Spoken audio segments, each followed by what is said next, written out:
बसस्थानकावरून गावाच्या दिशेने एक पायवाट धरली. रस्त्यातल्या झाडांनी आकाश झाकून टाकलं होतं आणि पक्ष्यांचा आवाज सुद्धा थांबलेला वाटत होता. पाऊसही नुकताच थांबला होता.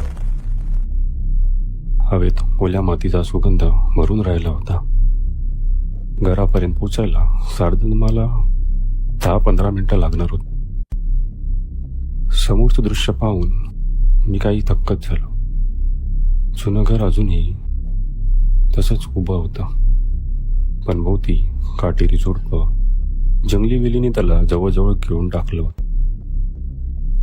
घराचं दार अर्धवट उघडं होतं.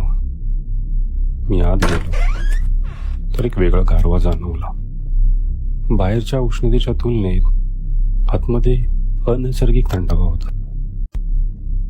घरात जुन्या लाकडाच्या, ओल्या मातीचा आणि काहीतरी विचित्र गंध येत होता. जणू काही शेकडो वर्षाचं मौन हवे स्थिर झालं होतं.